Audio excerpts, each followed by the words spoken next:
Chantal Barré fait partie de ces figures que l'on ne peut ignorer dans le monde du cerf-volant.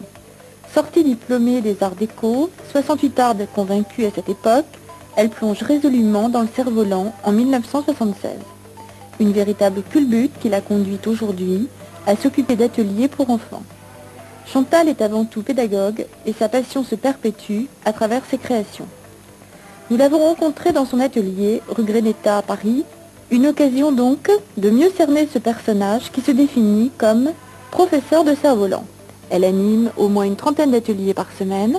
Alors, question, comment définit-elle le cerf-volant pour enfants? Alors, d'abord, il y a des enfants, nous travaillons avec des enfants de 6 ans jusqu'à 12 ans.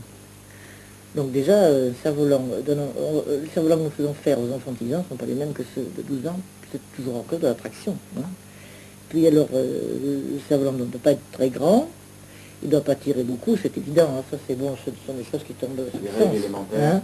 Bon, le cerf-volant, pour la construction, bon, nous leur faisons faire, là pour les dans le cadre de nos ateliers bleus, avec lesquels nous travaillons, les enfants sont avec nous toute l'année, une fois par semaine. Donc nous avons le temps de commencer par un cerf-volant très simple à construire, comme un petit dit, et à la fin, même les enfants de 6 ans construisent soit un delta, soit un hibou, enfin des choses qui sont beaucoup plus compliquées. Et puis au fur et à mesure, c'est vrai que par exemple les luges qui, quand il y a un vent assez fort sur Paris et qui tirent assez, on les fait pas faire aux petits, quoi. Ou alors on va enfin c'est tout. Tu adaptes la forme, le cerveau. Voilà, et d'abord il faut qu'il soit. Voilà, c'est ça. Il ne faut pas qu'il tire trop en cas de trop forte rafale. Il faut qu'il soit évidemment transportable facilement.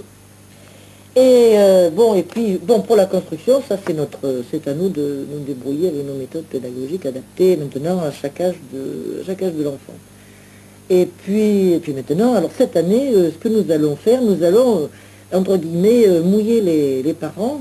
J'ai eu des institutrices qui m'ont dit vous devriez donner aux parents une liste des endroits où faire voler les cerfs-volants, parce que les parents, les enfants, ils ont une vie. Les parents et les enfants ont des vies complètement à part. Et moi, j'aimerais bien que le cerf-volant, vous voyez, ça puisse les réunir. Est-ce que les enfants viennent par eux-mêmes ou est-ce que c'est les parents qui les poussent ou quelle est la réaction des Alors, enfants dans le cadre de nos ateliers culturels et techniques, c'est bien ça, pour le savoir.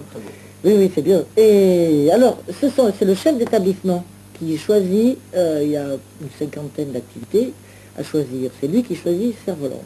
Et une fois qu'il a choisi cerf-volant, après, il en fait part aux parents, et les parents inscrivent leurs enfants qui veulent. En général, c'est l'enfant lui-même qui a décidé de le faire. À moins qu'il y ait des instituteurs ou des chefs d'établissement qui disent, ça serait bien, par exemple, le mardi soir, j'ai un atelier de cerf-volant avec des enfants d'une classe de perfectionnement.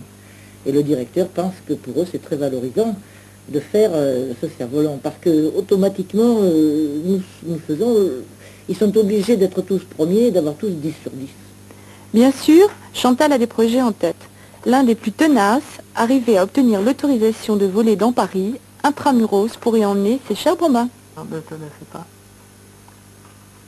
C'est la tempête là. Voilà, ça c'est coincé.